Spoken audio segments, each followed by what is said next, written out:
Shanahan was supposed to be some offensive guru too or something, man.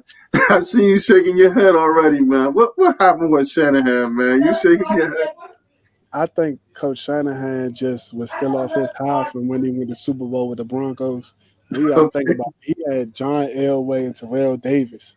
You know what I'm saying? It ain't hard to run the ball like that, but Yeah, you can't make everybody a Terrell Davis. You know what yeah, I'm saying? You can't make RG3 a John Elway.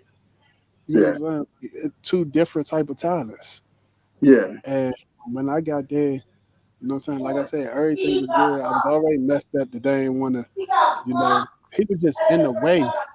Like he was just in the way. Like he ain't understanding his time was up and to let his son take over. Like Kyle Shanahan, you see Yeah. the success he done had.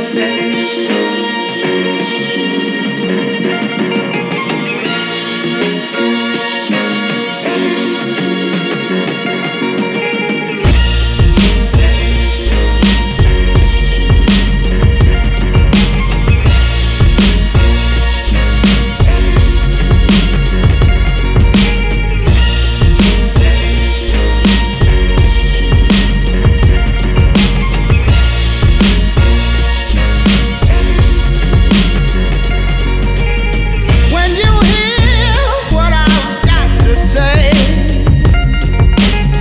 when you hear what I've got to say, To No Idea Original Sports. I'm Kenyatta, I'm Kareem. Theo, what's going on? and we're here today with Josh Morgan Sr. How's everything today? Man, everything good. Thanks for having me, man. Pleasure to be on. Thanks for joining us. Thanks for taking time out your day, man. I appreciate it. No problem, man. If you guys don't know, Josh Morgan Sr. is an ex NFL wide receiver. One of the only guys I've seen that was basically a starter his whole career, NFL starter for his whole career. That's to me, that's like extremely impressive. People are fighting to get on the team, and we're talking to a guy who started like every year his whole career. That's extremely impressive, man. Yeah, appreciate it, man. Yeah, it was definitely a lot of hard work, definitely a lot of fun. But one thing I always told every coach, man, whoever you draft, they either going to play beside me or they're going to watch me play. So Yeah, that's just my mindset. I like that. I like that. Now, I wanted to just jump right in with that being said, Josh, and just ask you, when did you first realize that you had NFL level talent? You know? I always told myself I was going to go to the NFL or the NBA. I actually wanted to be the first one to ever play in the NBA and NFL. Wow. But you know what I'm saying? That was AI came too late, and at that time, I ain't really see nobody in the NBA that was under 6'3", so I gave that up. Um, Mm. but if I knew what I knew now, I definitely would have stuck with the hooping because that was my first sport. Oh, As far wow. as as far as the NFL though, I think my freshman year at VTech when we played that Sugar Bowl game versus Auburn in 2005. After that, when I torched them people, I think I had like three catches, 128 yards, and two touchdowns or something. After that, then those guys that I played against get drafted and go to the league and go first round. I was like, nah, ain't nothing about to stop me now. Like that's when I knew for sure. Like, yeah, I'm about to go get all this. Yeah, I hear you. I mean, one of the things was him I seen, like you mentioned, the Virginia Tech was him. You played at Virginia Tech with five different quarterbacks, man. You know, how was it adjusting to that? Because I'm looking like this man had to adjust every single year to playing with guys, and sometimes two different quarterbacks in one year. How did you adjust to playing with the group of guys you had there? Man, one thing coming from the streets, man, you just get used to change, man. You just adapt to every situation. You know what I'm saying? Adapt to every situation. So with that being said, I just got used to it because even in high school, I never had the same quarterback 2 years in a row, and that kind of just followed me all the way through VTech, all the way through the NFL. I never had the same quarterback 2 years in a row. So I mean, it was just adapt and what I'm saying, adjust to every situation and don't let nothing stop you. Go out there and still try to make something happen. Yes, man. I want to ask you, during your VA Tech years, I see you all-time fourth in receptions, eighth all-time receiving yards, and fifth all-time touchdowns. What about VA Tech that made you sign with them besides other schools who were, I guess, recruiting you at the time? Man, the crazy part about V Tech was they stuck with me first. Like they started recruiting me in the ninth grade. You know what I'm saying? And everybody else came along the way. And you know what I'm saying? I did some dumb stuff in high school. I ain't gonna lie. Okay. I got put out of one high school for fighting. Gave the dude like 50 stitches. They put me out. I transferred my senior year. Had to sit out until report cards came out. So, you know, and I only got to play the 2 playoff games and then the championship game. Okay. And that was all my football in high school. So Oh wow. from my coach from my first high school, he hated on me and he ain't want to give me my highlight tapes. Put together Mm, highlight tapes. So basically, I ain't had nothing to show colleges come to my right. senior year. And like I said, I was hooping. So they was coming to my basketball games, recruiting me to play football. Right. Oh Right. But wow. when it came down to it, they just always wanted me to sit up there and they was like, you know, won't you think about going to Fork Union? So after I graduated high school, I ended up going to Fork Union Military Academy, probably like 2 hours away from Richmond, VA. And when I went down there, I killed. Like every school in the country wanted me then. But you Mm, know what I'm saying? Because VTech stayed with me and they was loyal, I just returned the loyalty and stuck with them. right. Right. You see, you played basketball in high school, right? I see you was an MVP in 2 tournaments, man. How was that? Man, it was cool, man, but it was kind of like my basketball coaches always was pushing me towards football too. So they was like, you know, they was like, nah, man, we ain't gonna let you shine in this too. We gonna let somebody else get Mm, some scholarship, let somebody else get some offers. So it was frustrating being out there and trying to watch somebody else do their thing and they messing the money up, man. We losing right. Right. championships and everything. That was the frustrating part, but it was always fun, man. I still go hoop for about 3 or 4 hours a day, man. Oh wow. Okay. Yeah. Man, Now, do you have any basketball scholarship offers on the table? Yeah, I had a couple, man. It was mostly D2 joints. I think, and a lot of the D1s that came, they was trying to finesse me, man, telling me that they was going to let me play basketball and football. And I was, you Yeah, know, and I that's and not. I know it was finesse game because when the UNC wanted me, and I'm like, hold up, man, y'all the same people that had Michael Jordan, James Worthy, and all these other people. And y'all mean to tell me y'all gonna let me come and play for UNC and play football? I'm like, nah, y'all finessing. I can't do it. But that was even more reason why I was stuck with V Tech because they kept it real. Like he told me, man, if you come here, I'm not letting you touch basketball because he That's- already knew. Like I said, he already knew. Like if I had any success on that basketball court, I was going to stop playing football and I was going to go to the NBA. So he Mm, already knew what it was. So he right. was like, nah, you're not touching this basketball court. Listen, as a two sport athlete, man, listen, and playing that well and playing at that level where you even get to a point where people are interested in you and level. So, you know, can you tell people what type of dedication and work goes into that to even to be able to play one sport at a Division I level and then have people entertain playing 2 sports at a Division I level and Yeah. then go to NFL and stuff? I mean, could you tell people like what type of work and dedication really goes into that, man? Man, that's crazy. I was just telling some kids about this last night at the gym. You know, we open it up and we go to this little gym every night from like 8 o'clock, and we don't close until like 1 in the morning. And they is in there, and you know, it's just different, man. You know, it's just understanding your why and understanding, you know what I'm saying, why you really doing what you're doing, and once you understand that, your grind is different. You know what I'm saying? Like me coming up, man. Like I said, I graduated high school basically homeless. Like I was living on 4 different people in 4 different people's houses. I slept with, you know, on my point guard. I slept on his couch for 3 or 4 months, and then I transferred to was on my quarterback couch for a couple of months. You know what I'm saying? Then I transferred to his aunt basement after that. And then after that, I ended up graduating, and I was living with my godparents who I was playing AAU basketball for. So you know what I'm saying? My grind always been a little different. You know what I'm saying? I had to jump off the porch when I was 12 years old, and you know what I'm saying, go help grandma pay the bills and all types of stuff. So you know what I'm saying? My mindset was just always different, and it was always to the point like my OGs was going to tell me, you know what I'm saying, we know you got to do what you got to do, but at the same time, you got to tell them to get out of here so don't get caught up in this. So, you know what I'm saying? My focus and my grind was always different. You know what I'm saying? I got stabbed in high school. Went, played the game 2 days later, scored 4 touchdowns. Wow. I done got shot at plenty of times. My best friends that got killed. While I was at VTech alone, I went to like 40 funerals. Wow. I done had, my cousin got shot by the police. Yeah, it was just a lot of stuff that I experienced at a young age that just had my mindset different. And it was just like, I was saying stuff that most kids my age wasn't saying. I was going through stuff that most kids weren't going through. So I'm 14 years old and I'm out there after practice, out there trying to get it because I know I got to come up with this 1200 or else the light's going to be out. You know what I'm saying? Or if I don't come up with this 800 for this heat, with a gas bill, it ain't going to be no heat in the wintertime. You know what I'm saying? And, you just get tired of heating the house with the oven. You just get tired of, I ain't even have cable until I went to college. I ain't had my own shower until I went to college. I grew up, my grandmother, she still had the big old white porcelain slave tub. You know what I'm saying?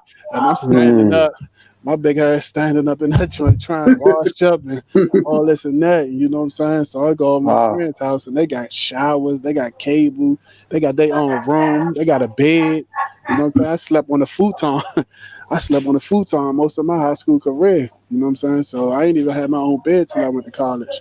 So just saying all that, man, my grind was just always different, man. It was just always, you know what I'm saying, on some real give rich or die trying type, you know what I'm saying, type of mentality. Like, man, I'm gonna make it out of here, and I don't care what you do. You could shoot me, you could stab me, you could rob me, you could cut one of my legs off. You're not gonna stop me. So when it came to training and all that, that was the easy part because I had so much pain and I had so many things that I was holding in.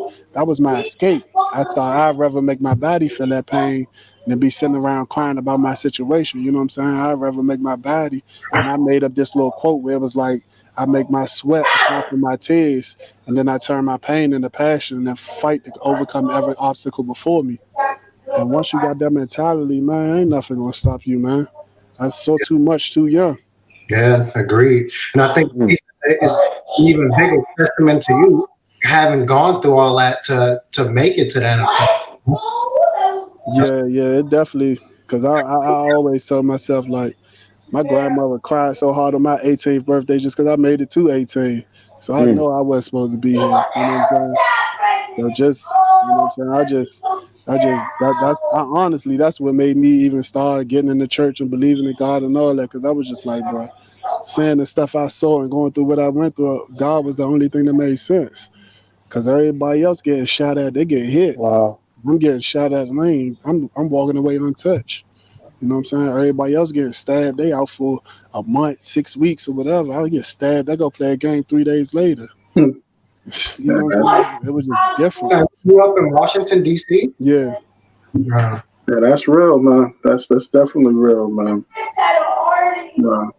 So when you was out there in the NFL, man, as I said, when you played, and you literally played in the golden era of cornerbacks, man.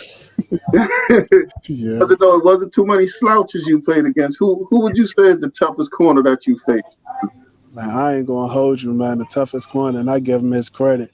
The toughest corner I ever faced was when I was in college. His name was Jimmy Williams. Okay. Man, he was number 2. He wore number 2 before I did. He was a 6'3" corner. He was a hooper. He went to the same high school I went to down there in Hampton. He went to Bethel. He ran a 4.37. And he jumped like a 38. But he was a safety turned to corner. Usually corners turn to Son of safety. safeties, yeah. No, he was a safety turned to corner. You know what I'm saying? He had quick feet, long arms, everything. But in the league, I'm gonna give him the respect, man. Reeves was the toughest one. Okay. Reeves was the toughest one, man. He was just on some. He was just on some like. He was just smart, like, and he wasn't the fastest dude, but he was just in your way. And he had all them old ass, like, what are you doing? It just frustrates you, mess up your route, mess up the whole defense, mess with the quarterback. Half the time, it ain't really look like he checking me. You know what I'm saying? I got a free route. Next thing you know, he picking that joint off, going the other way. So yeah, hands down, Earl Reeves was the toughest one I seen. I guess on the flip side of that, who is your favorite team to play for? Because I know you played for a few different teams. Who would you say was your favorite team? The 49ers. That organization from top to bottom, man, don't get no better. You know what I'm saying? From the owners to the GM to the coaching staff to the training staff to the team. Like, people don't understand. The only reason I left the 49ers was to come home because they said my grandmother was sick and they had too much longer to live. You know what I'm saying? She was that old school grandma, like I said. She still had the porcelain slave tub. She ain't never, if she had to get in the plane, she wasn't coming. If she had to get in the train, she wasn't coming. If she couldn't drive, she wasn't coming. So, you know what I'm saying? My grandma was my best friend. Like, she was the most important person in the world to me. So I only left San Fran to come home and spend that time with her and, you know, had the opportunity to, you know, see her in the stands at my games and stuff like that because I ain't had that opportunity since college. So that was the only reason I left. But, yeah, hands down, San Fran, man. From the top to the bottom, best organization. What would you say would be your best years at San Fran? 09 or 2010? Those years seem to be your best 2 years at San Fran. Yeah, because my rookie year I was playing through injuries, and then my last year I had the season-ending injury. But my last year, 11, that was going to be my best year. You know, before I broke my leg, I think I broke my leg the 5th game of the season when we played Tampa Bay. Being greedy, man. Being greedy. Coach Harbaugh set us down. We blowing Tampa Bay out. Coach Harbaugh set me and Crabtree down. And he set us down like after halftime. Then he put us in that. He say, man, I want y'all to go warm up. Y'all going to go in with Colin Kaepernick. So we get hyped because we like, man, yeah. We like, yeah, Colin going to the game. We about to throw the ball. We about to score some touchdowns, get these stats up. So we get hyped. We go in that game, man. And look, first, just like I said, Colin took us down the field. He throw Crabtree a pass. Crabtree get like 30 yards. He throw me a pass. I get like 40 yards. Next thing you know, we down there in touchdown range. I mean, in the red zone in like 3 plays. And I run over there, man. I'm diving. I try to dive, and that's why they created the horse collar. Because the dude, like, I put my feet in the ground to dive in the end zone. Dude pulled me back, and then another dude hit me on my leg, and I broke my leg the same way Alex Smith broke his leg in 2018. I did the same thing. Only mine didn't get infected like his, but I did the same thing. And but yeah, that was gonna be my best year, man. It was only 5 games into the season, but it just felt different. You know, I was in the best shape of my life. You know, I was doing everything. They wasn't taking me off the field. You know what I'm saying? Punt return, kick return. They was trying to really get me to do everything. And, it was just fun, man. It felt like, yeah, it was my money year. Now, what's the recovery process for an injury like that? Man, Because I know it's got to be a mental thing as well as physical, you know, to bounce back from an injury like that. Yeah, I mean, it's definitely a mental thing, but at the same time, it's all about the organization you go to. So my little situation was different because I had a season-ending injury with one team, but it was my free agent year, and I ended up signing free agent to go to the Skins. And when I come to the Washington football team now. I said, but yeah, when I signed to come here, they wanted me to play right away. So I ain't really get a chance to rehab that joint or nothing. I still had screws in my foot. And you know how your ankle flexion like this? I had a screw going across my ankle to lock it. So I couldn't really I couldn't get up on my tippy toes, push off or nothing. I was flat footed on one foot. And I still ended up being the team leading receiver that year. And then after that season, I ended up taking the screw out my foot and they let me take the screw out. And I'm thinking, once again, it's my free agent year. I'm about to kill. And that's when me and Coach Shanahan got into it. That's another story, though. But, yeah, it definitely – normally it'll take at least 6 to 9 months for that to heal naturally. But, yeah, I broke my leg. That was October when I broke my leg. And when I signed in March, they had me out there running, practicing when I came to the Skins. Yeah. We need you ready. We need you to play. I didn't even rehab.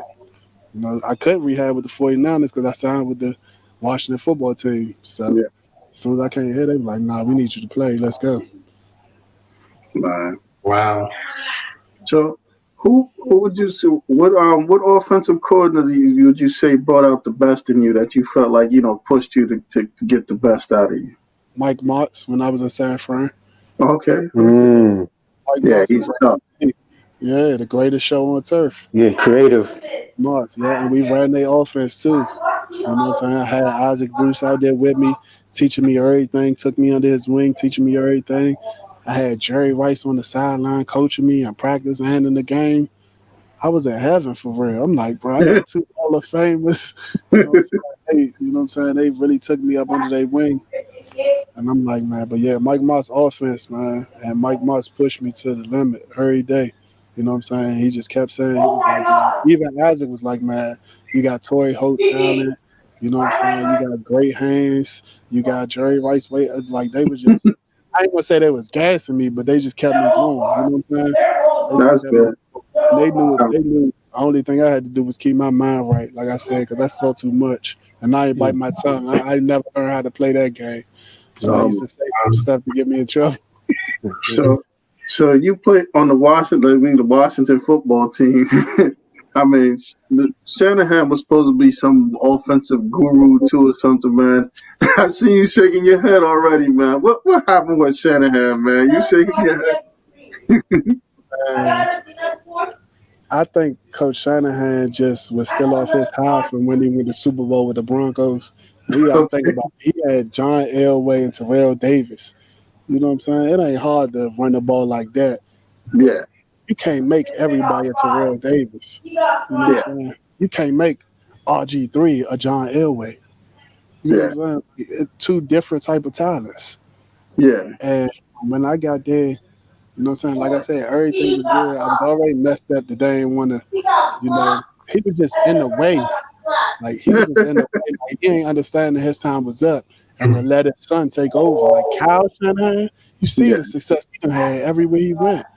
Took Yeah. Atlanta to the Super Bowl. You know what I'm saying? yeah. Took the 49ers to the Super Bowl. We also had Sean McVay on that staff. You see the Oh, success he had.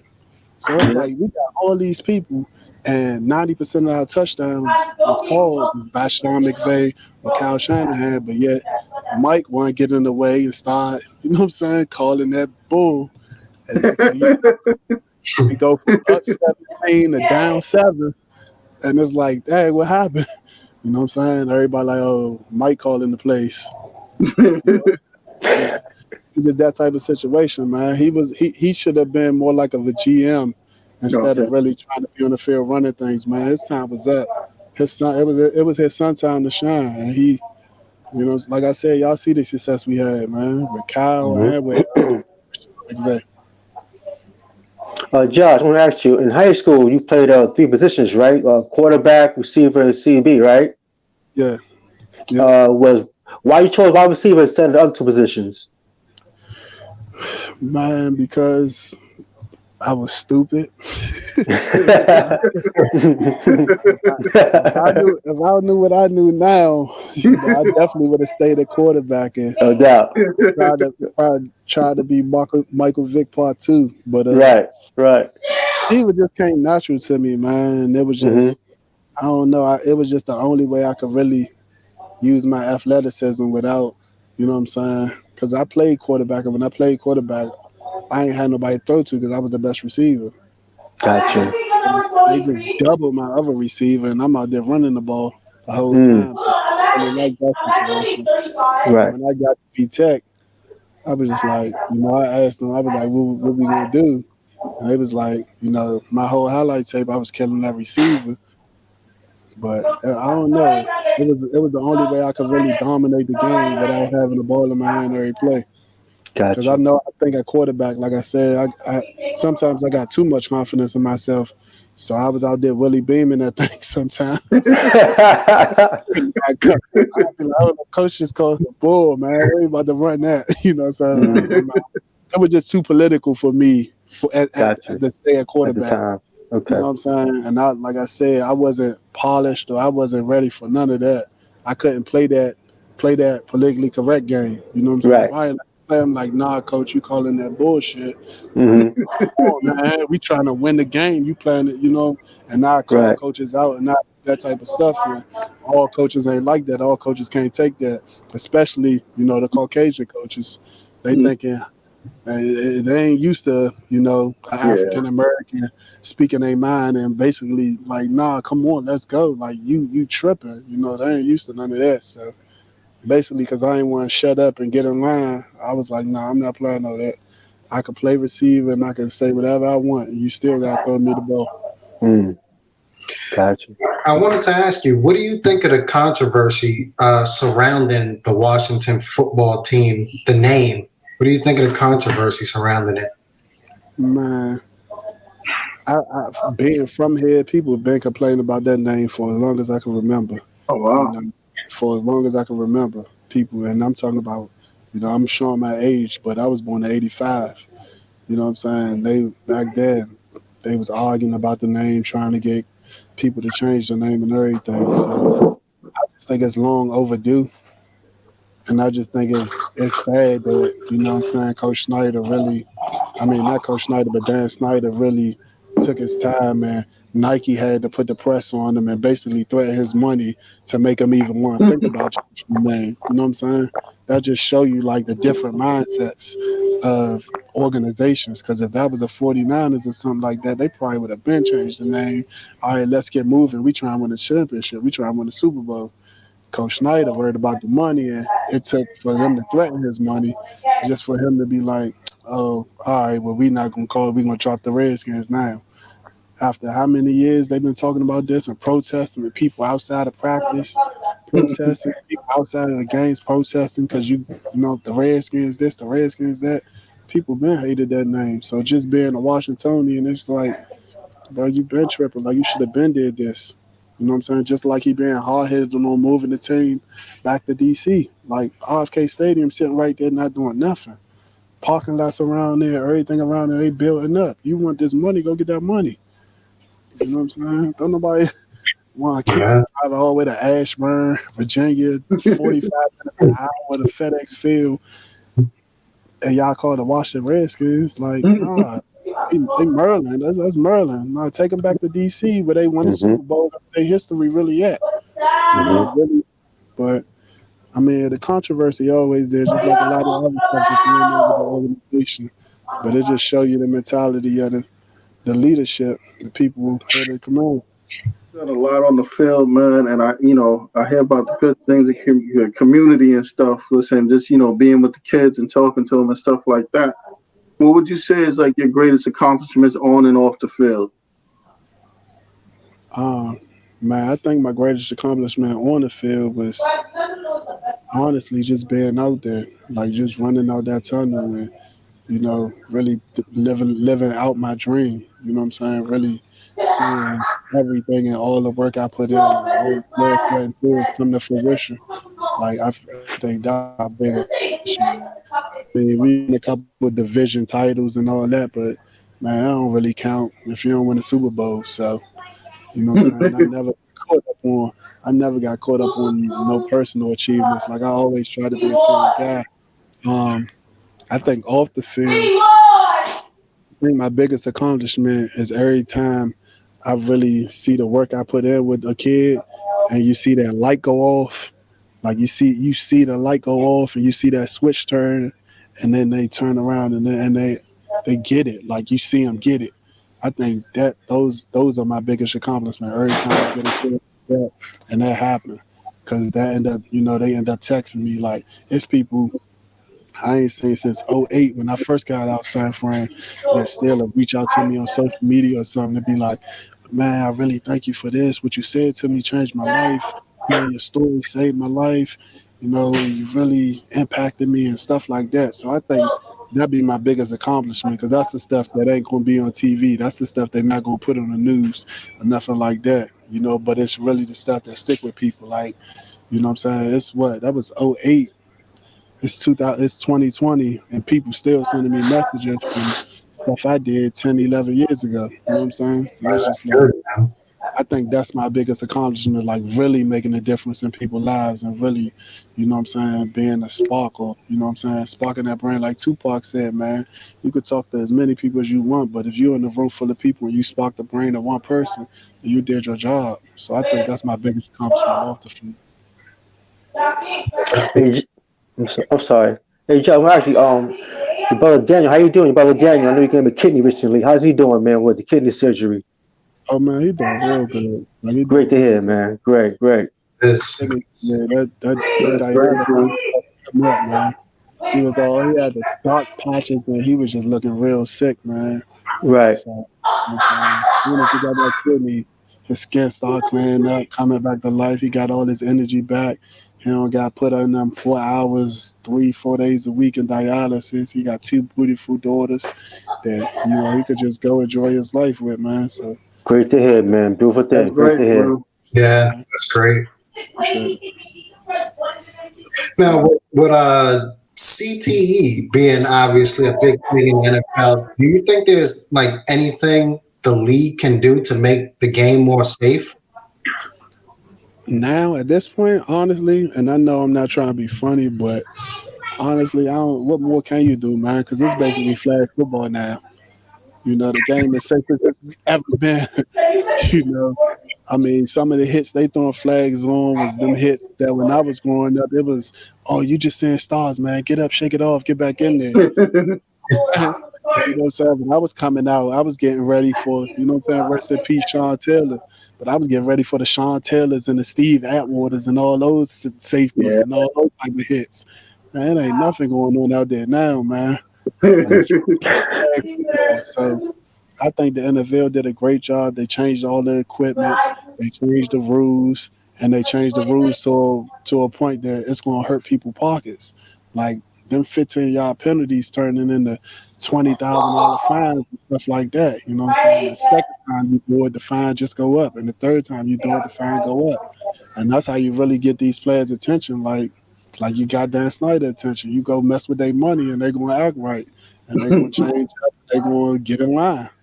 You know what I'm saying? Yeah, So that's as far as CTE, I just hate that it took for concussion to come out, and now the movie Concussion came out, and now everybody want to make a point of emphasis of it. Like that been going on, man. And that's when I hated. Rest in peace, Gail Sayers. But Gail Sayers just died. And when I was in Chicago with Gail Sayers, you know, he came to speak to us, and he kept forgetting what he was saying like every 3 sentences. Wow. Yeah, it was just sad to see because you looking at guys and like me, I'm a gym rat, so I'm in a film room all the time, and I'm watching Gail Sayers, and then to see him in person and not remember that he just now said what he said 2 minutes ago, like stuff like that just made you feel sorry for the older guys, like. You know what I'm saying? Like, man, y'all should have been took care of these, man, because they paid the way for us. You know what I'm saying? I just always big on loyalty and respect and respecting the OGs and all that. So it was just like, they should have been made a point of emphasis of it because guys like Gail Sayers and Walter Payton and a lot of these other guys, Junior Seau, you know what I'm saying? A lot of these guys that really paid the way, like I was wearing their jerseys in elementary school, like, man, y'all could have saved their life and they could have still been here enjoying their family. Yeah, that's definitely true. That's definitely true. So what was it? What was it like there out there with Cap, man? I mean, was Cap always like this that he is now? Because I mean, Cap sparked the movement. You got to know that. So I mean, and you was around Cap. I mean, was this who Cap always was, or? I know people gonna hate me for this, man, but Cap definitely he definitely where is this being shown at? How honest can I be with y'all? You could be as honest as you can, man. It's a good way of putting it. I will put it to you like this: when we drafted Cap had like the little seashell necklace. He was freshman when he went to the University of Nevada. He, you know, was big with his, you know, he had played. I want to say Kappa or Alpha or something, and you know, he was skinny. He ain't really have his weight on yet. Yeah. I'm not going to say how he got Nessa, Okay. but if y'all do y'all research, that always been her movement, and that was her lane. So if you put the timeline together, then you see where that came from. I Okay. respect him for everything he did. I always support the man, but at the same time, like it's hard to really, really, buy in when it's like, do you really look at it like, oh yeah, do you look at it as growth, or do you look at it like me being a street dude? It's like, bro, you snitched on your teammate. Nessa was dating Alden Smith. Mm. You Oh snitch, wow. you snitch on Alden Smith, then you end up with his girl, and Ooh. now you got this whole movement that, like I said, I respect it. You know what I'm saying? I respect the movement to the fullest. But is that really you, or are you just like, I Hmm. ain't gonna say no more. Yes, yeah. Now, as part of that, though, do you think because of the movement he was blackballed from the league? Yeah, he was definitely blackballed from the league, but he the first time he did it, like he was blackballed, and I was mad because it's like the movement is real, and all the social injustice, it needed to be done. But at the same time, when they gave him a chance, what was that, last year? Yeah. Gave him a chance last year, and he did what he did. Like I was like, come on, bro. Like they gave you a chance. They brought 20 different NFL teams out here to come watch you work out, and you wait till the last minute to say, "Oh nah, I don't trust it. I'm gonna work out up here, up the street." And they blackballed him, and that was a terrible move because how you sign the receivers that he threw to, not sign him. You signed Hmm. all the receivers he was throwing to. One of them ended up coming to the Washington football team. You signed the receivers he threw to, but you don't sign him. Like I think that was a terrible move. You know what I'm saying? Mm. Because he really had a chance to go out there and really play if he wanted to. Yeah, I definitely agree with you. I thought that was kind of crazy, like switching into the high school field and all that stuff. And then I think some coaches still went out there to the high school field, but I think it went from like 20 down to 3 or something. Some people just like, you know what? I'm not even gonna mess with this after that. Yeah, But yeah, that was strange for me. yeah. Because the whole mindset of it, like if you really telling everybody in the media saying, I want to play, and they do that, and you just switch to high school because you want to control the atmosphere, and you want to control the film. Like, what do you want to control your own film for? You just gonna watch everybody and say, "Oh yeah, I killed the workout, but I still ain't get signed." Like, nah, bro, you could have just showed up, did the workout. They're gonna give you the film anyway. They're not gonna make you look bad. Yeah, You know what I'm saying? They asked them to sign all type of agreements and everything. Legally, it was legit. So it's like, go out there and kill. Because the boy could play. He way better than some starters still in the game right now. yeah, I definitely see that. I would agree. Hey Josh, who was your funniest teammate You in said 7 years in the funny? league? Yeah, just always got jokes, keep the team lively, and for the energy, live Mm, spirit. man, I don't know. It's too many of them, So man. many, I can imagine, man. I was in San Fran, man. If me, Michael Crabtree, and Ted again got together, it was a problem. Okay, Clowning all day, and they mad because we young, we clowning, we out here killing. right. Clowning everybody. We clowning the other coach. We clowning the other team. Man, if you go back and look at them days when we first got out there, San Fran, we on the field clowning Seattle corners. Like we clowned this before Richard Sherman was really Richard Sherman, and they had big old Brandon Browner, Yeah, Yes, yeah. a Yeah. big 6'4" knock needed corner. yeah. He used to be out there trying to make his knees knock, trying to make him fall, coming off the line, giving him releases off the line and everything. But yeah, I had Takeo Spikes, the OG. He was funny as hell. Okay, With Frank Gore. Frank Gore was okay. funny as hell. You know what I'm saying? We had too many clowns, man. Allen Rawson, the OG. OG, yeah, remember him. Yeah, funny as hell, man. We had too many funny guys, man. We had a D lineman, man. We had a D lineman. He come out there. He come out there, and I'm mad after a preseason game, right? This preseason. Man, I'm throwing my helmet in the locker and everything else. He come slap me, talk about something. Damn, Rick, you'll be all right, man. The check be here Tuesday. You'll be all right with the man, it was crazy, man. We had funny coaches like Harbaugh was funny. Mike Singletary was hilarious, man. Yeah. Man, we should have had Hard Knocks them years he was the head coach. Wow. It'll be a classic. I Yeah, swear. can't do it, won't do it, huh? Won't do it. Nah. If you look at that film, I'm right there in the back. I'm laughing like I don't know what. Especially when he said 85 and Vernon turned around all fast like he was hyped about to put him back in the game. He was like, "Nah, you got your hat, son. Take your helmet with you." I man say I play with 10. I don't care. But man, we had crazy funny people, man. When I came to they were the Washington football team. But when I came here, man, Trent Williams, funny as I don't know what. We had a lot of funny. The P.I. Garcon was funny as I don't know what. Santana Moss, comedy. Okay. You know what I'm saying? We had some comedians, man. But it was needed, man. You come out here grinding every day, man. You got to. You gotta make fun of this. Right. Santana Moss, man. I think he already said it, so I ain't snitching. But we used to, in the cold games, like it used to be like below 30, below 20, man. We in that joint. We used to take a little hit with a handy. We'd go out there in the warm-ups. We'd go out there in the warm-ups and we'd be good. We amped the whole game. You know what I'm saying? Yeah, I had plenty of funny teammates, man. Nice. I can't honestly say who the funniest one was. I know the funniest pair of teammates was probably saying that whole Brandon Marshall, Jay Cutler thing in Chicago.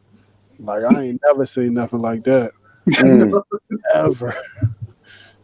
Brandon Marshall and Jay Cutler need their own show. Oh, yeah? Yeah, Martellus Bennett was funny, too. But Yeah, I can see that. Yeah, but Brandon Marshall and Jay Cutler, that's different right there. That's different. Now, one of the things like in my family that always like used to come up on like Thanksgiving is we used to debate. Do you think the average person can gain a few yards in the league?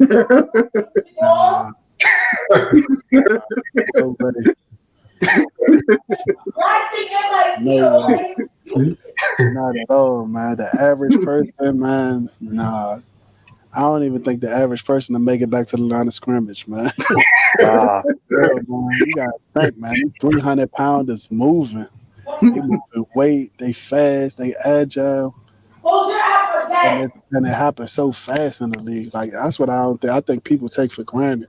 Like, one Lord, man, you out of there. Like, you gotta hit that crease or you gone.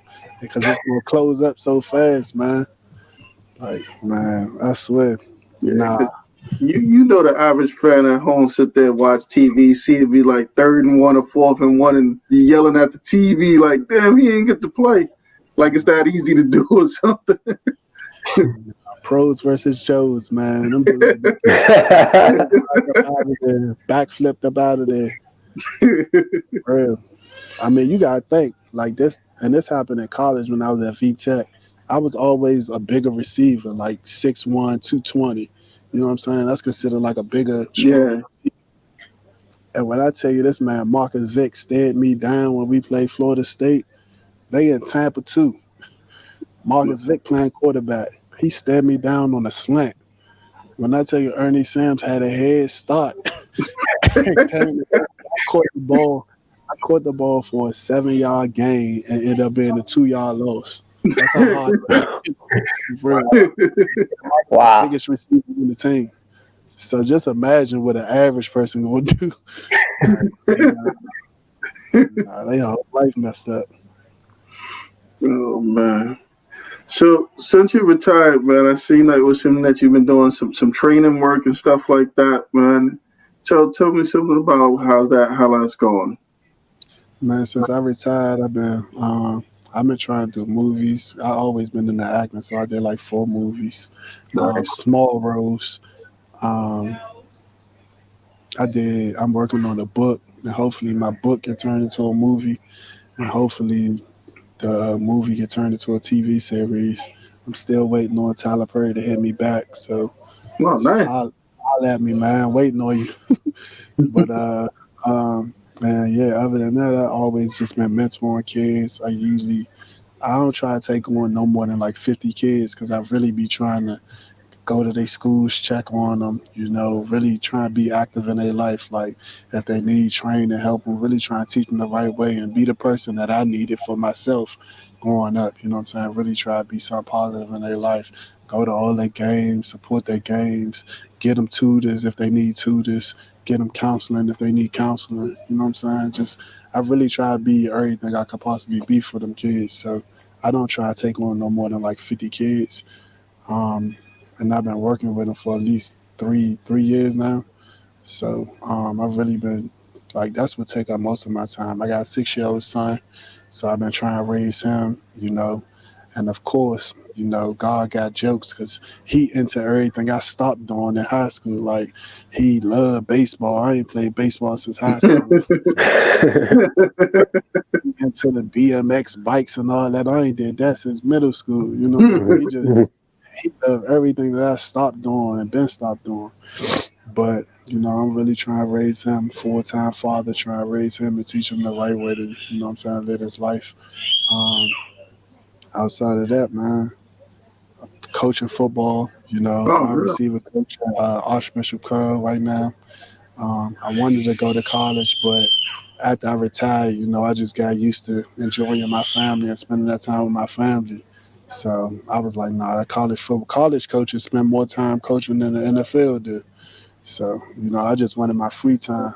Um, yeah, but training these kids, man, it's been fun, man. Because when I got to college, a lot of these athletes and a lot of people had bad habits that they had to unlearn and they had to be retrained.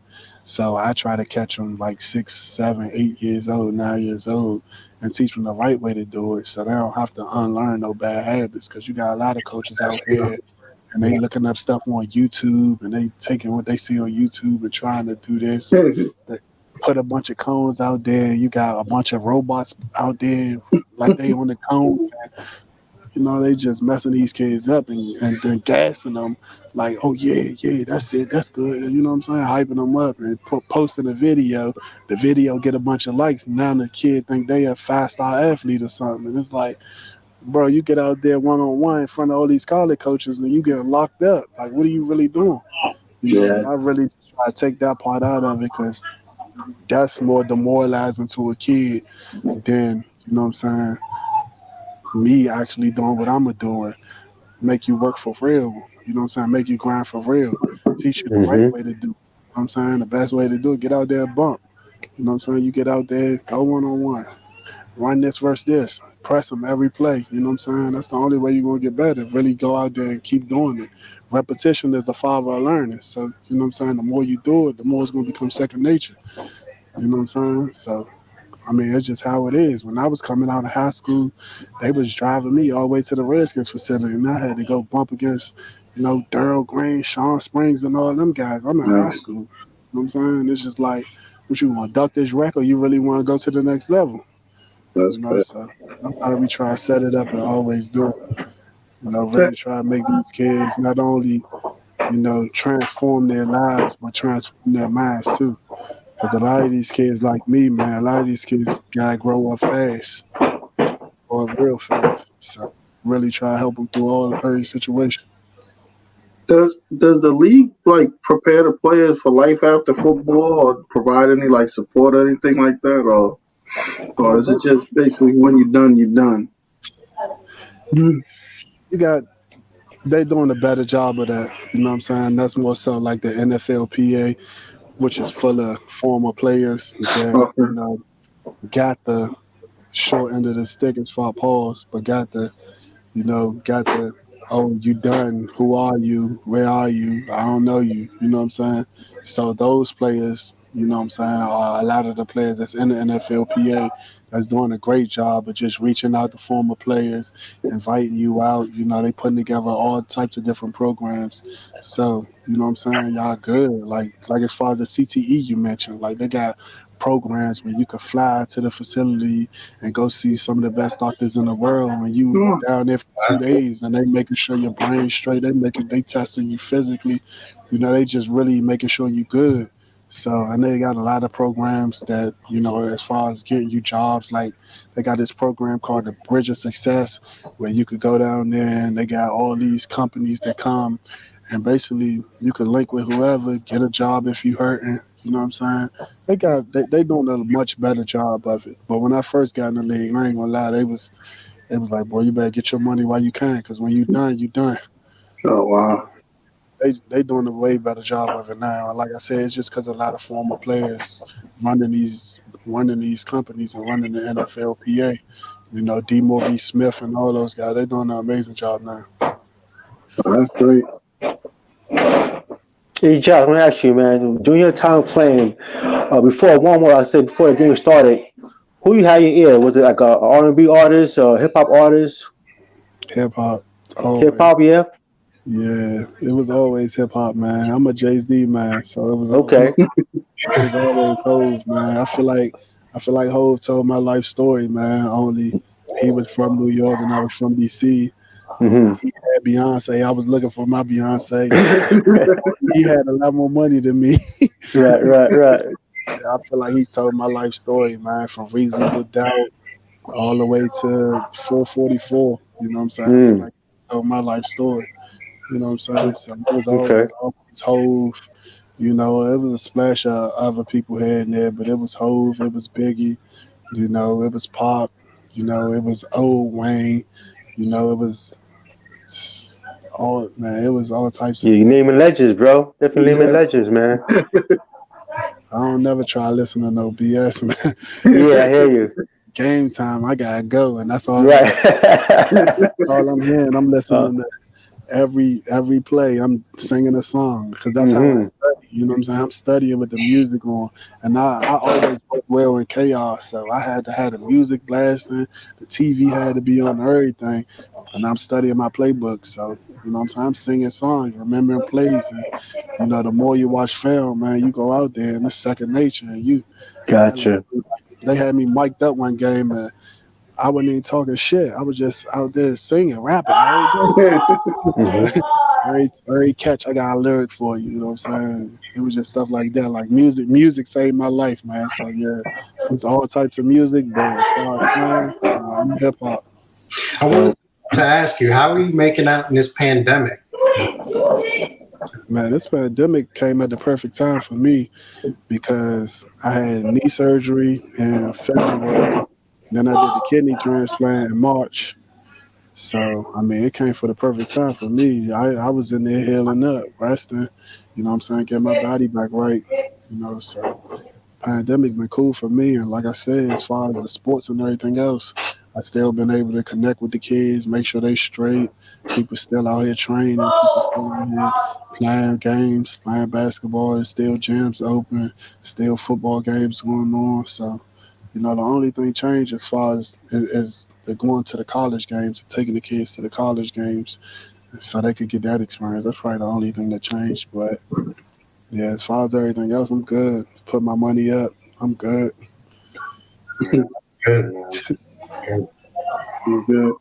So, looking at the game today, could you tell what receivers do you like out there right now? Man, I was telling my young boys this. I love Devontae Adams, man. His release package crazy. His routes crazy. I think Julio, the best athlete. He's still raw though, but Julio hands down the best athlete out there. Like he like a freak of nature. Like Julio, like Brandon Marshall used to be. You know what I'm Mm. saying? Just jump. He's just crazy. I'm not gonna say he the best athlete because I know for a fact OBJ is the best athlete, like from basketball to football to soccer to baseball. You know what I'm saying? Hands crazy. Um, I know he's struggling down there with Baker. I know he's trying, but yeah, OBJ still killing. I still like Juice Landry. There's a lot of guys, man, that's out here killing. These young guys, I like CD Lamb. He played big last week. I still I like Amari Cooper still. You know what I'm saying? I just wish, he ducks some wrecks sometimes, and you know what I'm saying, like that last catch on that last drive, and then he could have just ran through it, took the hit, got the catch, got the yardage, game over, kick the field goal, do whatever you need to do, win the game, but he kind of ducked some wreck, and I don't know if they batted it down or picked it off, or I don't know what happened, but it's just a situation like that I want to see Amari Cooper just step up and run through it. Um, who else? There's a lot of speed out here. I really like what's my man name in what's my man name in Cincinnati? AJ Green. T Higgins. T. Higgins. Oh yes. I love T He's good Higgins. too. He's a hooper too, and you can Mm-hmm. he's a hooper. He's a hooper. I like T Higgins. There's a lot of guys out there, man. I could go on all day, man, but I think DeAndre Hopkins still top of the list. Yeah, it ain't too many like him. DeAndre Hopkins killer. DeAndre Hopkins on that list. So I don't know. It'll be hard for me to rank a top five, but some of the top ones in the game.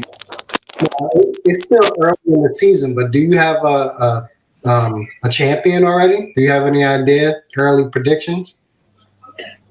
Nah, I don't, man. Early, man. I mean, of course, the undefeated team, Seattle look real good, but as far as a champion, I don't know because I still like Kansas City.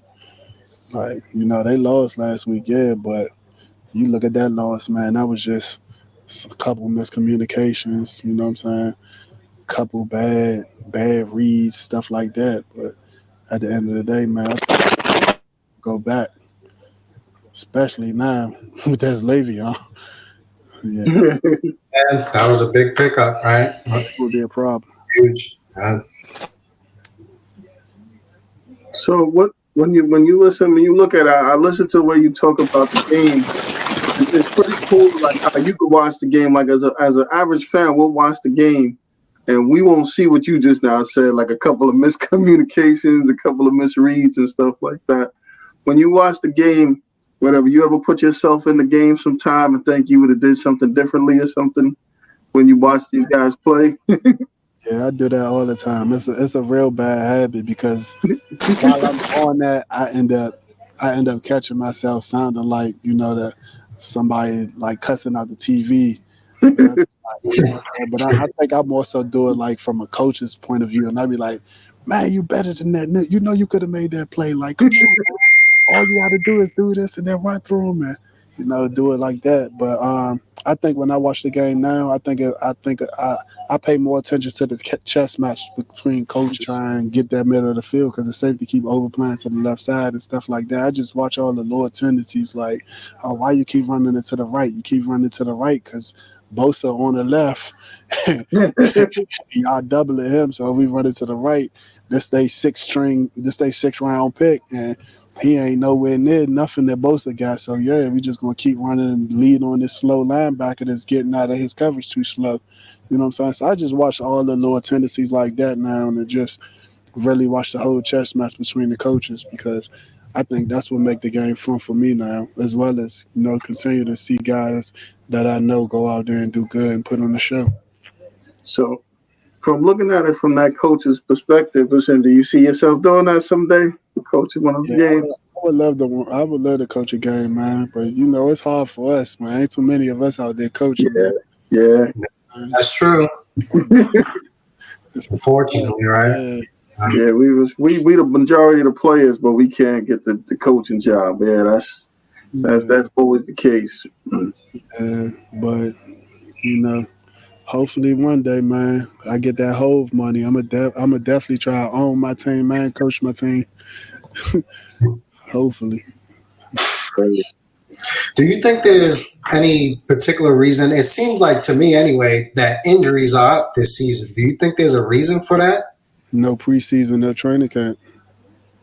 Yeah, a lot of guys out there I mean, think about it. When the no training camp, what guys doing? They lifting weights heavy and they doing what I said earlier. They on the cone drills, but they not really doing a lot of agility.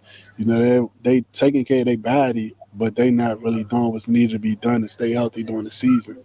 You know, so you got guys coming in, they big and swollen, they all, you know, they in shape, they strong, but now you gotta be athletic out here on this field. Like there's only too much that weight room gonna do. So they cutting and planting and they tearing stuff and you know they getting hurt because they not used to putting themselves in that game situation that you would have been in if you was in OTAs since March or April. You know what I'm saying? If you would have had the whole August for training camp and stuff like that. So I think that's why a lot of injuries happening now, just because people wasn't moving in the game situation. You know, they out there on the field, probably with some teammates, some friends, and in that weight room getting big. Yeah, I hear you. I was thinking the same thing. Like, you always hear people talk about like they don't need the preseason and all types of stuff like that. I mean, I would think that as crazy as it sounds, when you practice against each other. I mean, I'm sure it's somewhat live, but it's probably nothing like facing another team and getting that real contact, is it? Nah, not at all, man. Like I said, that's the best thing in the world because then it's hard to simulate.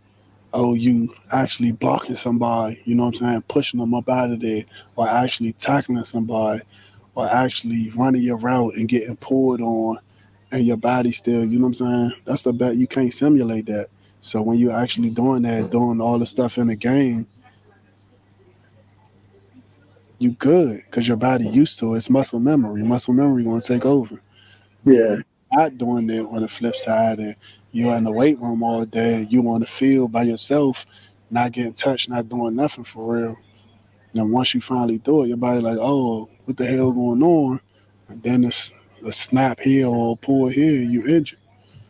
So that preseason, that OTAs and all that, that's definitely important, man, because that's the only way people gonna stay healthy. I'm talking about what we had 2 weekends ago, like 20 people get injured in one weekend. yeah. Yeah, it's been insane. So I want to ask you, you traded a bunch of kids and you're out in the DC area. What names should we look out for coming out of the DC area or whatever, as far as hitting the college scene and stuff? I don't want you to get yourself in trouble either. Yeah, I ain't looking too much because I definitely been talking to these schools, but I don't know. I'm gonna tell you like this: Maryland University about to play next week. I think the Big Ten they all of them start next week, the 24th. Look out for the kid Rakim Jarrett from Okay, went to St. John's. I think he's gonna be number one at Maryland. This okay. kid, dog, a dog. I don't know too much about Maryland quarterback. I know this kid a dog. Like he went that smoke. Like he went to the Under Armour game and Yeah. he got Dion mad and told prime time to like, man, go get your cleats if you're gonna keep talking. Told prime time this and was dead serious. Like he different. Like his mentality just remind me of me. Like he don't duck no wreck. He different. And he be wanting all the smoke. Like he be online and I guess they posted. Remember OBJ scored a couple of weeks ago, did the little double move. Yeah. Man, he wrote on his page, man, what is that? You know what I'm saying? Like he want all the smoke. Like he a technician. He work, but he working for something different. So you know what I'm saying. But as far as high school kids, man, it's a lot of young talent coming out of this area. But like I said, this whole COVID situation, I don't know what's going on, man. It's testing these kids' mentality, man, because a lot of these kids talk about. You got some kids, man, that's talk about not even playing football no more. Oh You know, wow. but those the Virginia kids, man. You got kids in the inner city that they like, man, if I don't get a scholarship, you know what I'm saying, then what I'm gonna do? Like, cause like me, if I ain't get a full scholarship to college, man, I was probably still gonna be in the streets or dead or locked up somewhere. You know what I'm saying? So it's a lot of kids like that in the city, man. But I don't know. It's too much silent, man. These kids I'm training, man, they coming out. They coming out 2023, 2024. Okay. Yeah, I'm gonna have to get back on you, and I'm gonna have a whole list of names for Oh you. yeah, yeah. We definitely gonna want to have you back to talk about that.